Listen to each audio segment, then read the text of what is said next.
The military drone sat in the scrapyard, scorched black, its frame twisted, worth nothing more than a few thousand scrap dollars to anyone watching. But when ambitious CEO Evelyn Langford bought it to showcase her bold vision for defense technology, single father Mason Reed went still. Beneath the burned plating carved by hand was a name no factory stamp could explain: Grace. It was not a serial code. It was the final signal left by a friend who died on a mission Mason had been forced to bury in silence for 7 long, haunting years, a silence about to break. The auction floor stretched across an old hangar outside Reno, where rows of decommissioned military hardware sat under cold fluorescent light, waiting for buyers who saw scrap where soldiers had once seen survival. Private defense contractors filled the aisles that morning, each hunting for forgotten technology they could repurpose, rebrand, or quietly strip for parts. Evelyn Langford arrived with the kind of presence that made conversations pause, trailed by a small army of lawyers and engineers from Langford Aerotech, her tailored coat a sharp contrast against the dust and rust around her. Her company was bleeding. A major defense contract had collapsed months earlier, taking with it the confidence of investors who once treated the Langford name as untouchable, and Evelyn had come searching for something bold enough to reverse the narrative before the board lost patience entirely. Near the center of the floor sat a drone unlike anything else on display, its body scorched black and folded inward as though it had survived an explosion rather than simple wear. Engineers walked past it without a second glance, murmuring that the housing alone wasn't worth the shipping cost, let alone the components buried somewhere inside its ruined frame. Carter Voss, Langford's chief operating officer, saw something else entirely. He leaned toward Evelyn with the practiced charm of a man who had built his career on packaging weakness as opportunity, suggesting that buying the wreck and parading it as a symbol of fearless innovation would generate exactly the kind of headline the company needed. A CEO bold enough to resurrect the unwanted, he said, was a story the press would not be able to resist. Mason Reed stood several rows away, dressed in a faded work jacket with grease still drying on his knuckles, there only because a supplier had tipped him off about a pallet of cheap circuit boards worth scavenging for his freelance repair business. He kept to himself the way he always did at events like this, watching the wealthier buyers move through the aisles like they owned the air around them. He barely noticed the burned drone until a forklift operator shifted its frame to load it onto a flatbed, rotating the hull just enough to expose a section near the core compartment that most people would have dismissed as another scorch mark. Mason's stomach tightened in a way he hadn't felt in years. The pattern of damage near that compartment wasn't random, and the seam beneath it carried a manual marking he recognized instantly, the kind etched by hand rather than stamped by any factory machine he had ever worked with. He forced his expression still, the old discipline returning before he even decided to use it, while across the floor Evelyn placed a bid on the drone that made several onlookers actually applaud, certain they were witnessing nothing more than clever theater. When the gavel fell and the sale was confirmed, Evelyn turned briefly toward the crowd, satisfied with the calculated risk she believed she had just taken. Her eyes caught Mason's instead, lingering on the unreadable focus on his face as he stared at the drone being secured for transport. She asked, almost offhand, whether he knew anything about military hardware. Before Mason could answer, Carter stepped between them with a dismissive laugh, explaining that the man was simply a freelance repair technician, not worth the CEO's time. Mason said nothing in his own defense. He only offered a quiet observation that some things called scrap weren't worthless at all, only inconvenient to certain people who preferred them buried. The remark landed harder than he intended, and he saw something shift behind Evelyn's composed expression, a flicker of curiosity she didn't get the chance to chase, because Carter was already guiding her toward the next aisle with practiced urgency. Mason watched the flatbed roll the drone toward a waiting Langford transport truck, his jaw tight, his mind already pulled 7 years into the past toward a memory he had spent every day since trying not to revisit. Mason Reed lived a quiet life on the edge of a small suburb, the kind of street where neighbors recognized his truck more than his face, since he rarely lingered outside long enough for conversation. He made his living repairing electronics that other people had given up on, generators, control panels, old guidance systems that wealthier clients no longer wanted to throw away. He was good at it in a way that went far beyond ordinary skill, particularly when it came to circuitry tied to flight control and sensor arrays, though almost no one in town knew why a small-town repairman understood drone hardware as fluently as he understood his own hands. His past belonged to a classified military drone program that had been sealed away after an incident the official record described only in the coldest possible language. Years earlier, Mason had worked alongside Logan Pierce, a field engineer with a sharp mind and an even sharper sense of right and wrong, the kind of friend who felt more like family than colleague. On their final mission together, a prototype reconnaissance drone lost control mid-flight, and Logan did not survive the resulting crash. Mason was pulled from the wreckage with injuries that healed far faster than the guilt that followed, and within days he was handed paperwork attributing the failure to a maintenance error, paperwork he was pressured into signing under threat of prosecution for mishandling defense secrets. He left that world entirely after that, choosing a smaller life on purpose, one where nothing he touched could explode in someone else's hands.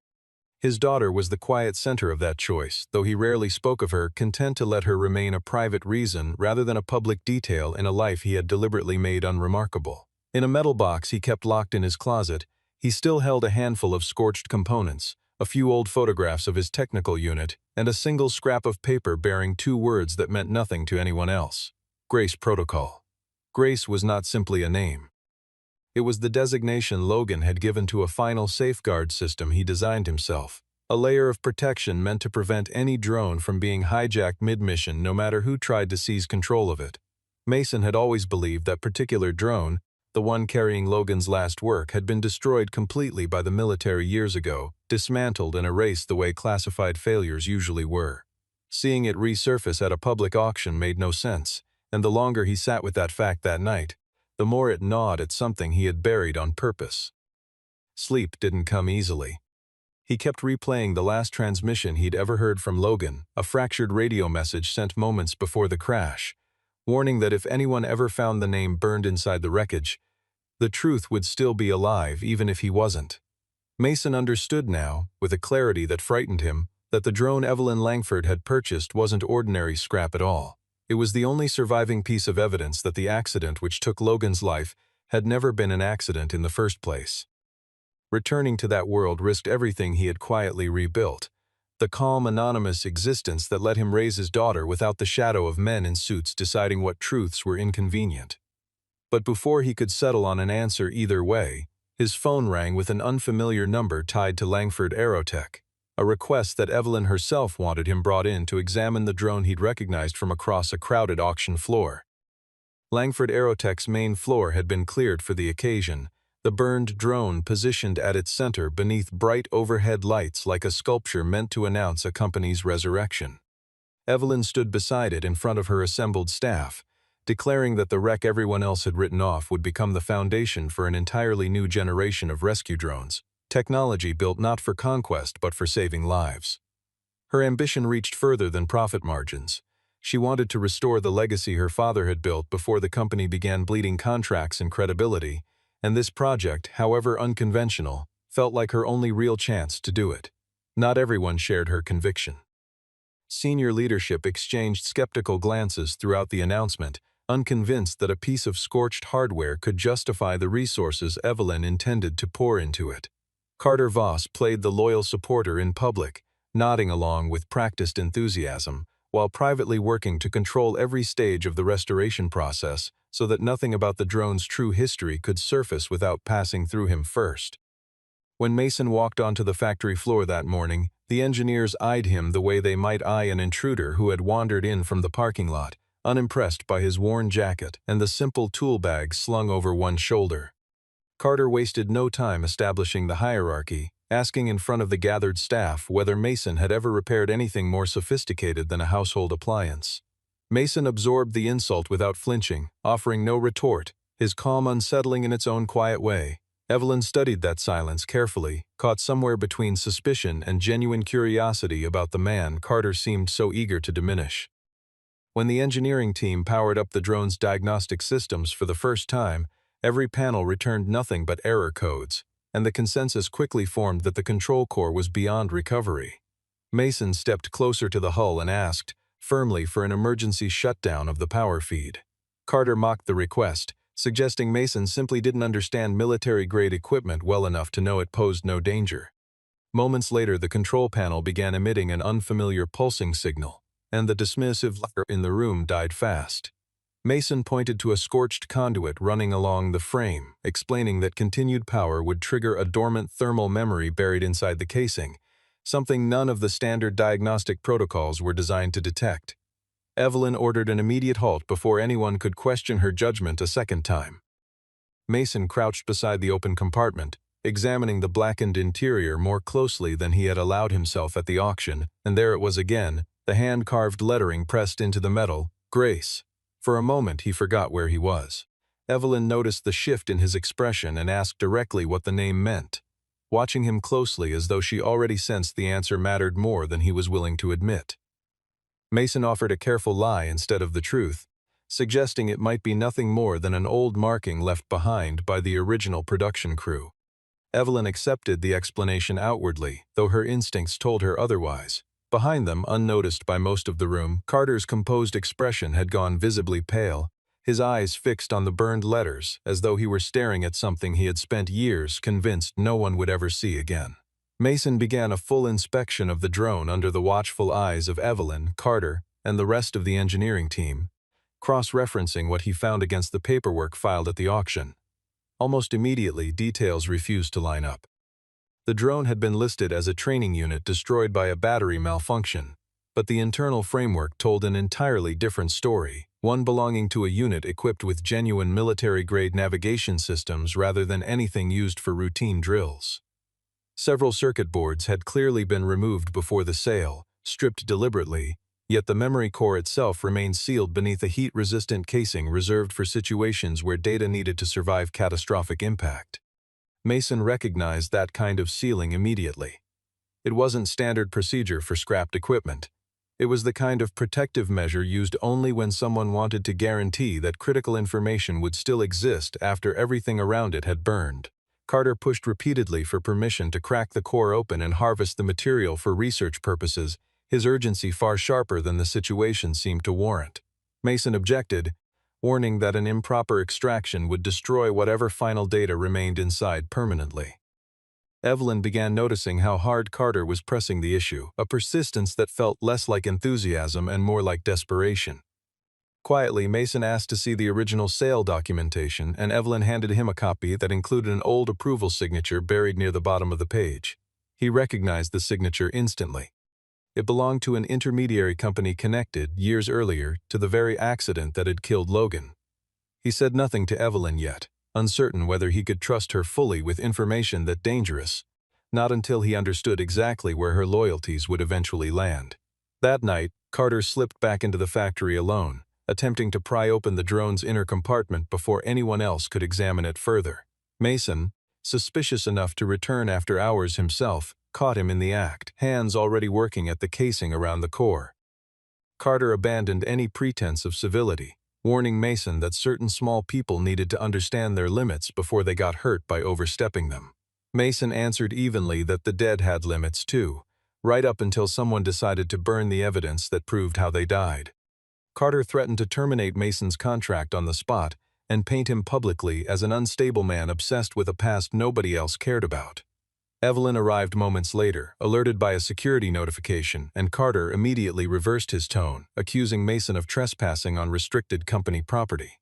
Evelyn found herself caught between two conflicting stories, unsure which man deserved her trust. Mason gestured toward a small auxiliary camera mounted on the drone's housing, pointing out that if it still functioned, it would settle definitively who had actually touched the core first. Evelyn ordered the entire restricted area sealed off for the night and instructed that Mason remain on staff as lead technical consultant, a decision that left Carter's expression unreadable as he walked away. Reluctantly, Mason told Evelyn a piece of the truth he had buried for years. 7 years earlier, he had been part of a technical support team for a classified reconnaissance drone program, one built around aircraft capable of automatically returning to base if it ever lost communication mid-flight. Logan Pierce had designed the heart of that safeguard himself, a hidden security layer he called the Grace Protocol, meant to prevent any outside party from seizing control of the aircraft against its operator's will. Logan chose the name deliberately, as a quiet reminder that even the most advanced military technology still needed a moral boundary built into its core. During their final mission, the drone was redirected without authorization. Logan discovered a backdoor someone had quietly installed into its control system, And before he could report the breach through proper channels, the mission ended in an explosion that killed him instantly and left Mason badly injured. In the aftermath, blame was assigned swiftly and conveniently to maintenance failure, and Mason was pressured into signing a confidentiality agreement under the explicit threat of prosecution for endangering classified defense operations if he ever spoke otherwise. Evelyn listened carefully, though she kept a measure of caution in her expression, and asked why Mason had never reported what he believed had actually happened. He explained that he had tried more than once, only to watch records disappear and witnesses get quietly reassigned to postings far from anyone who might ask questions. By the time he gave up, he was a single father with no institutional power left to challenge men who wore expensive suits and made inconvenient truths vanish without effort. Something in Evelyn's expression shifted as she absorbed his account. She admitted, in turn, that her own father had lost a major contract years earlier after refusing to sell proprietary flight software to a suspicious group of intermediaries, a decision that had quietly cost Langford Aerotech client after client in the years that followed. Mason suspected immediately that the two stories were connected, though neither of them had enough proof yet to say so with confidence. Evelyn asked for his help recovering whatever remained inside the drone's damaged memory core. Mason warned her plainly that if his suspicions were correct, the person responsible wasn't only Carter Voss. It could be part of a wider network that had spent years profiting from defense technology, wartime contracts, and accidents quietly engineered to look accidental. Evelyn chose to continue anyway, recognizing for the first time a chance not only to save her company but to clear her father's name from a stain she had never understood until that moment. What had started as mutual suspicion between them began shifting towards something closer to a cautious alliance. That evening, Mason opened his old toolbox at home and removed a small encryption key Logan had given him years earlier, an object he had kept hidden and untouched through 7 years of silence, never quite able to bring himself to use it until now. Mason, a small team of trusted engineers, to begin restoring the drone's core inside a sealed laboratory, deliberately keeping the work away from Carter's reach. Evelyn personally oversaw every step, refusing him access despite his repeated requests to be included. Outside the lab, Carter remained outwardly calm but quietly placed a call to an unfamiliar contact, murmuring that Grace was still alive after all these years. Mason discovered the core hadn't been destroyed completely. It had simply locked itself the moment it detected unauthorized tampering, a defensive measure built directly into its design. Using the encryption key Logan had left behind, he managed to break through the first protective layer. The screen flickered to life with fragmented data, mission maps, flight coordinates, and the final control log recorded before the crash. The records showed clearly that the drone hadn't gone down because of any technical failure at all. It had received a falsified command from an internal source, one that wasn't designed to destroy the aircraft but to redirect sensitive data straight into the hands of a third party. Worse still, Logan had triggered the Grace protocol himself, forcing the drone to self-destruct rather than let it complete that unauthorized transfer. Mason realized, with a wave of grief he hadn't expected, that Logan's death had never been the result of his own mistake. It had happened because he stopped a betrayal in progress. He fought to stay composed as Evelyn discovered something else buried in the recovered log, the name of a shell company that had once held a quiet consulting contract with Langford Aerotech, a company now directly tied to Carter Voss. Evelyn's anger flared immediately, but Mason urged caution, reminding her that suspicion alone wouldn't be enough. They needed the complete data set, not fragments.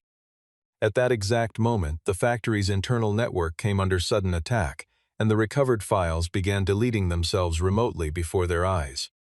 Mason reacted instantly, severing the physical connection, pulling backup power, and shifting the core into full isolation before more damage could spread. Evelyn watched him work with a kind of focused precision she hadn't witnessed from anyone on her actual engineering staff, and understood in that instant that he wasn't simply a repairman who happened to know drones. He understood this entire system on a level few people alive still did. They managed to save a portion of the data, though the most critical section remained encrypted and out of reach. Just before the screen went dark, one final line of text appeared across it. Authorized override, Voss. Evelyn turned slowly toward the nearest security monitor, her expression hardening into something cold and unmistakable as she processed exactly what that meant. By morning, Carter Voss was nowhere to be found on the factory floor. The laboratory fell quiet in the minutes after the attack, the hum of cooling fans the only sound left in a room that had nearly lost everything. Evelyn sat down heavily in one of the chairs, staring at the dark monitors as though they might still hold an answer if she watched long enough. Mason gathered the salvage drives carefully, labeling each one by hand, refusing to trust the recovery to anything connected to the wider network again. He understood now that whoever had tried to wipe the data wasn't guessing at its location. They had known exactly where to strike and exactly when. Evelyn finally broke the silence, asking quietly whether Mason had expected something like this from the very beginning. He admitted he had feared it, though hope had kept him from saying so out loud. 7 years of silence had taught him that people willing to falsify a mission report were rarely careless enough to leave loose ends unguarded for long. The two of them sat together in the dim laboratory long after the rest of the staff had gone home, neither willing to leave the recovered fragments unattended until a more secure location could be arranged for the night. By the following morning, news outlets were already reporting that Langford Aerotech had allowed an unstable former military contractor unsupervised access to sensitive defense hardware. Mason's name leaked within hours, his old accident twisted into something unrecognizable, framed as proof of instability rather than tragedy.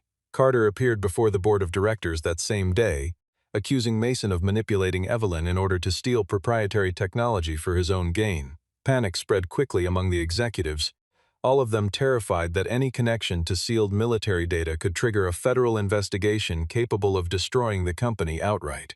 Evelyn was pressured into suspending the entire drone project and dismissing Mason immediately. He took the news without surprise, having been discarded this exact way once before by people who valued convenience over truth. Evelyn stood caught between two impossible choices: protecting her company by sacrificing a man she barely knew, or trusting him against the wishes of everyone around her. Carter presented manufactured evidence to support his case, a security clip showing Mason entering the factory late at night, carefully edited to remove the footage of Carter prying open the core himself just minutes earlier.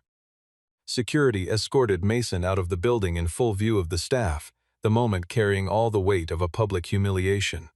Several engineers who had mocked him weeks earlier now stood in uncomfortable silence, fully aware that this was the same man who had saved their recovered data only days before. Evelyn couldn't openly defy the board without stronger proof in hand, and Mason understood that constraint without resentment. Before leaving, he told her quietly that if she wanted the truth, she needed to search her father's old contract archive instead of the current data room Carter controlled so tightly. Carter overheard enough of that exchange to immediately order the archive locked down. Mason left the building, but not before slipping Evelyn a small note containing a string of code Logan had once used for secure communications. Evelyn began investigating on her own that same night, uncovering several old Langford contracts that had clearly been altered after her father's death. Carter's name appeared repeatedly as a secondary approver, despite holding no official position at the company during that earlier period. Evelyn realized with growing unease that Carter had been embedded in the company's shadows far longer than she had ever imagined. Mason returned home to find his garage ransacked, the small metal box containing Logan's old photographs and fragments of evidence gone entirely from the shelf where he had kept it locked away for 7 years. He stood in the doorway for a long moment, taking in the overturned drawers and the scattered tools, feeling an old familiar dread settle back into his chest. This wasn't a random burglary. Whoever had come through his garage had known precisely what they were looking for and exactly where to find it, which meant someone had been watching him far longer than he realized. He checked the small bedroom down the hall out of instinct, relieved to find it untouched, a small mercy in an otherwise unsettling night.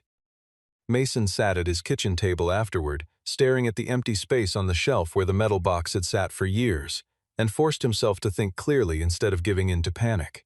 Whatever Carter wanted from that box, he hadn't gotten everything. The encryption key and the scrap of paper carrying Logan's final sequence were still safe, tucked away in a place no one but Mason himself would ever think to check.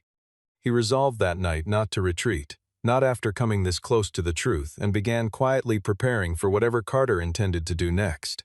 Mason understood quickly that whoever had broken into his garage wanted far more than data about the drone. They wanted everything Logan had ever left behind. A muddy boot print near the doorway matched a style of protective footwear used inside Langford's own storage facility, a detail that confirmed his growing suspicion about who had really been there. Meanwhile, Evelyn descended into the lowest archive level of the company, searching through records her father had filed away decades earlier.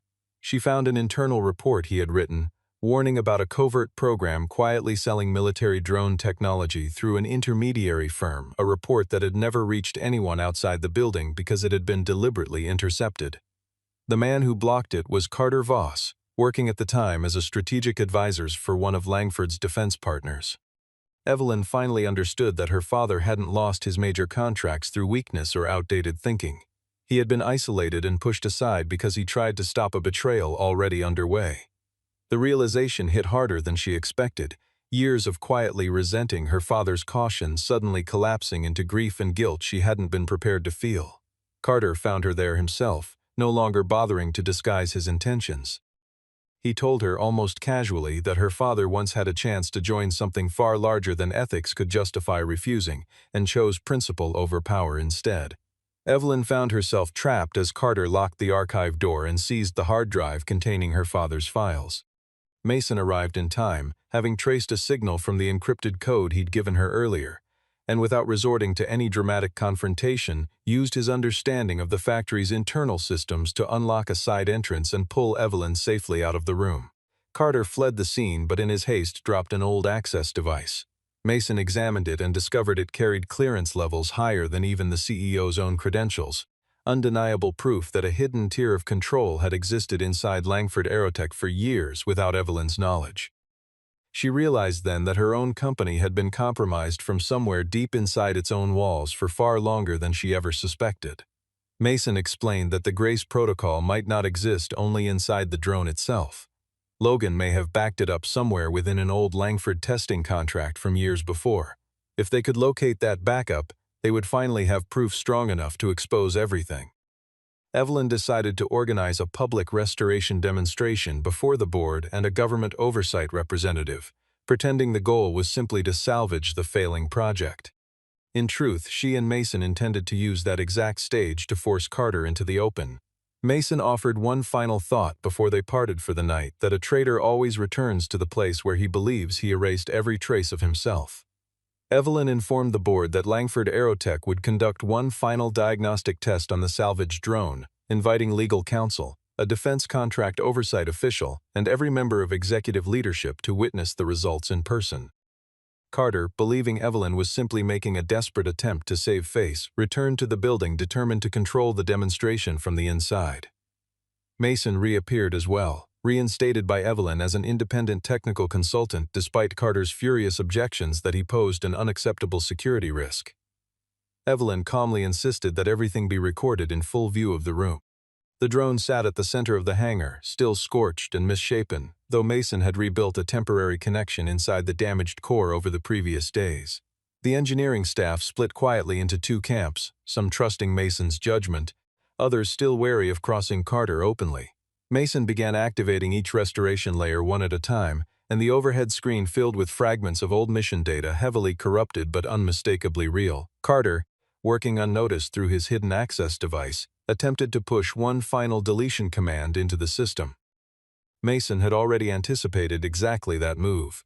He allowed Carter to believe the command had succeeded while quietly redirecting it into a trap built directly into the Grace Protocol's architecture.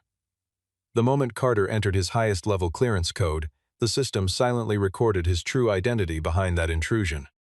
Seconds later, the large screen above them displayed a complete history of unauthorized access, confirming that Carter Voss had issued the falsified command that doomed the mission 7 years earlier. The hangar fell into stunned silence. Carter tried denying it outright, insisting the data had been fabricated by Mason to frame him. Mason triggered the second recovered layer, a final audio recording of Logan Pierce's voice, calmly explaining that someone within the chain of command had sold control of the drone to an outside party, and that he was activating Grace specifically to prevent it from reaching the wrong hands. Evelyn looked directly at Carter, finally understanding the full scope of what he had done, destroying her father's reputation, killing Logan, and burying Mason beneath 7 years of false blame. Carter's composure shattered completely. He lunged for the access terminal, attempting to physically destroy the drone's core before security could reach him.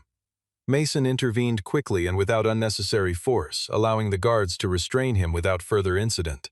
But an instant later, the drone's systems unexpectedly reactivated on their own.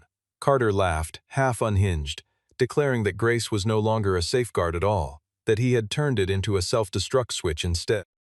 The unit began overheating rapidly, its auxiliary battery surging toward failure, raising the very real threat of fire spreading through the entire hangar. Panic rippled through the crowd as alarms began blaring. Mason understood immediately that disarming it would require reaching into the inner core by hand, into a section where the temperature was already climbing toward dangerous levels.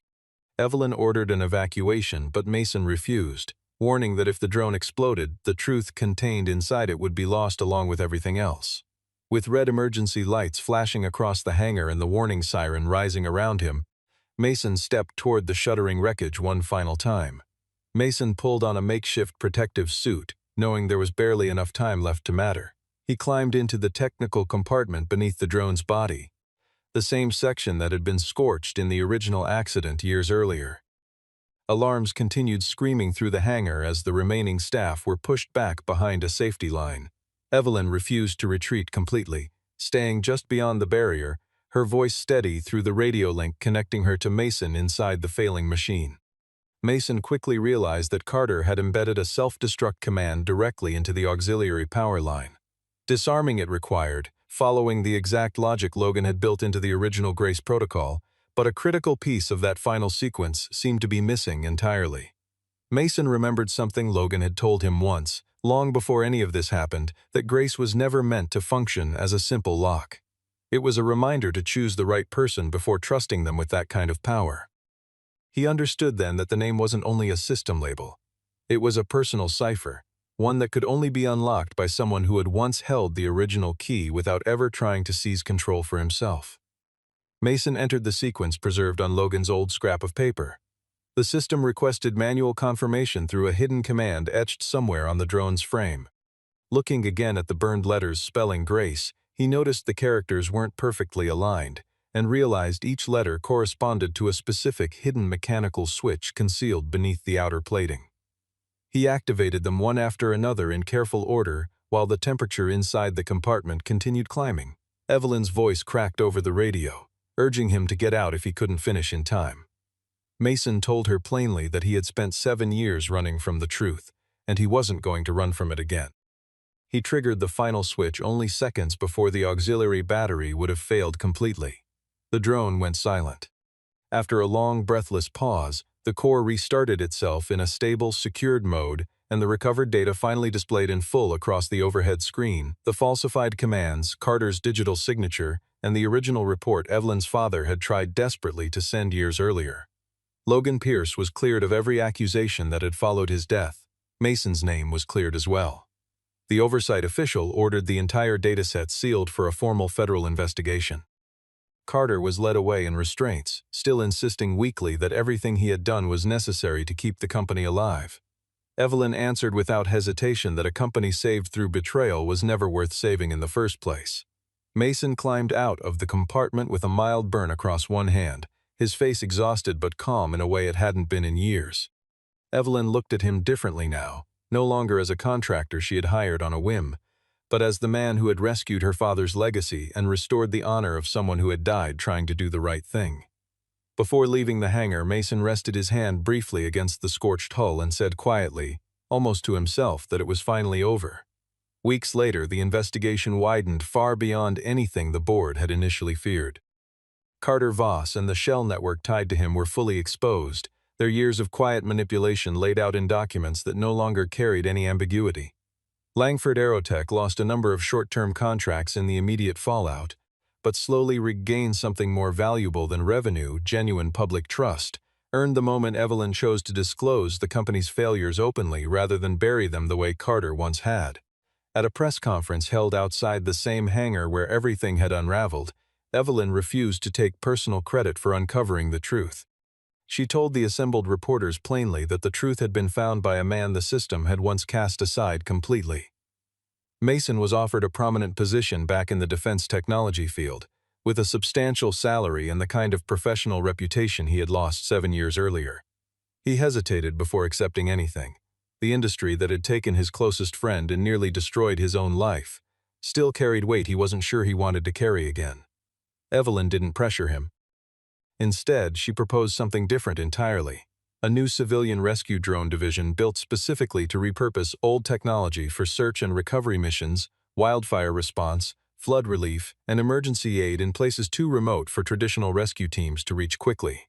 The idea moved Mason in a way he hadn't expected, the thought of transforming a machine once weaponized into something built purely to save lives instead. He agreed to join, on the condition that every system going forward include an independent ethical safeguard, ensuring no single person could ever hold unchecked control over it again. Evelyn accepted without hesitation, and the new initiative was given a name that needed no explanation to anyone who had lived through the previous months: the Grace Initiative.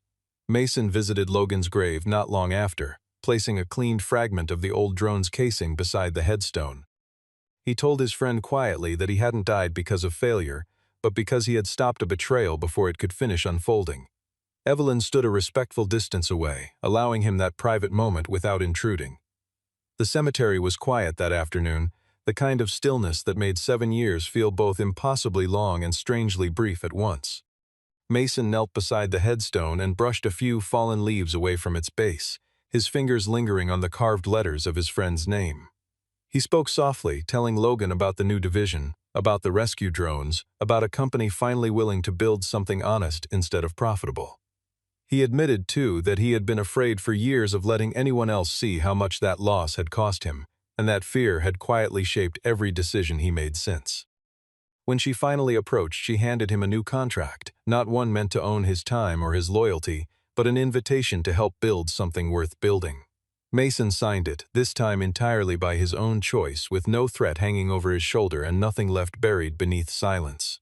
The scorched drone that had once been dismissed as worthless scrap now sat displayed in the Langford lobby, no longer a relic of destruction, but a quiet reminder that truth could be burned without ever truly dying.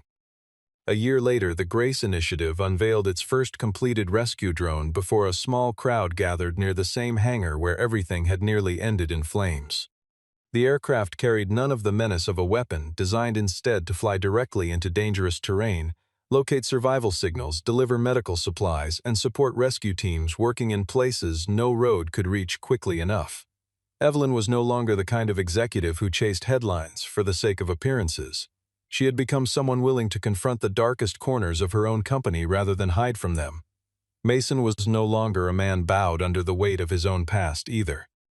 He remained quiet, modest in the same way he had always been, but he no longer flinched at the mention of Logan's name or the program that had once cost him everything he valued.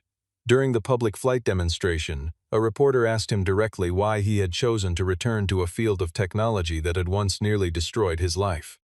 Mason answered simply that technology itself carried no conscience, but the people who built it carried the responsibility of giving it boundaries. Evelyn watched the new aircraft climb steadily into the open sky, remembering the day she had bought a pile of burned scrap purely out of ambition, with no understanding of what it truly contained. She understood now that without Mason recognizing a single carved name inside the wreckage, she might have unknowingly resurrected something far closer to a weapon of betrayal than a meaningful legacy worth preserving.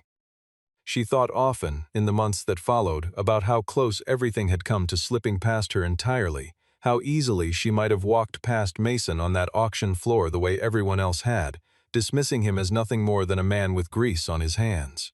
Instead, that brief exchange had unraveled a conspiracy that had quietly shaped her family's company for years without her ever knowing it existed.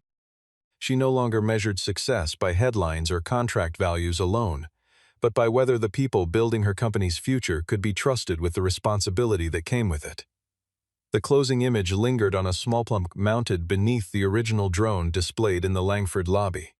It carried no mention of contract value or technical achievement. It read simply that the tribute was for Logan Pierce, and for everyone who chose truth even when silence would have been the safer path. Mason paused beside that plaque for a few quiet seconds before walking onward toward the new hangar, carrying with him a sense of closure, justice, and a future finally rebuilt on something honest. If you want to know why that single carved name could destroy an entire corporation, stay until the very end.